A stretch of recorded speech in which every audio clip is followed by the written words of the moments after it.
No dia 8 de fevereiro, houve um culto, porque lá é uma universidade cristã. Então, eles semanalmente se reúnem naquele auditório, que aparece normalmente nas fotos, que é um auditório que tem uma grande capacidade. Eles se reúnem ali e eles então fazem um culto.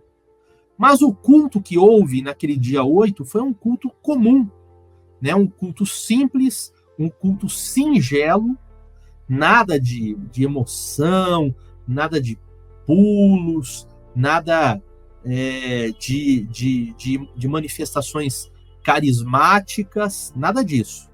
Foi um culto bem singelo. Acabando esse culto, despretensiosamente, aí existem versões conflitantes, uns que falam que foram os alunos, outros falam que foi o professor responsável. Ele convidou a frente para fazer uma oração em favor dos enfermos.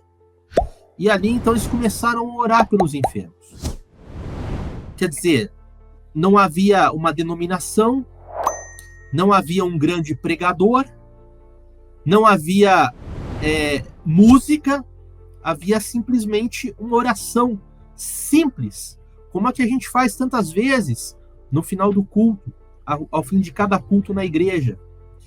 E a partir dali, eles foram quebrantados de tal maneira que eles não pararam mais aquele culto. Então, do dia 8 de fevereiro até agora dia 22, se eu não me engano, eles fizeram um culto ininterrupto naquele auditório. 22 ou 24, eu não sei dizer exatamente o dia que terminou, né? Mas até essa data foi um culto ininterrupto, né? Foi mais de semana, né? Eles adorando a Deus ali. Mas, queridos, como a universidade tem os seus compromissos, pediram o auditório. E eles continuam, né, reunidos em outros espaços que a universidade cedeu. E agora eles dizem que isso tem se espalhado por outras universidades. Bom, o que nós podemos entender? Será que se trata de um avivamento? Primeiro, nós precisamos saber que o que está acontecendo lá agora não é propriamente uma novidade naquela universidade. Essa universidade tem todo um histórico de eventos como esse. Em 1905, você veja, uma universidade centenária, em 1905, pela primeira vez, houve um tipo de manifestação assim, né, de quebrantamento, né, dos alunos virem à frente confessar os seus pecados, choro por causa do pecado, tristeza por causa do mal, busca de Deus. Em 1955, houve um outro grande avivamento nessa mesma universidade, nesse mesmo auditório onde eles estavam agora. Em 1970, repetiu-se, e talvez esse seja o que foi o mais forte de todos, porque acabou se espalhando por toda a cidade. Essa cidade de Asbury é uma cidade pequena, lá nos Estados Unidos, se espalhou por toda a cidade acabou sendo tocada, né, por aquilo que estava acontecendo na universidade.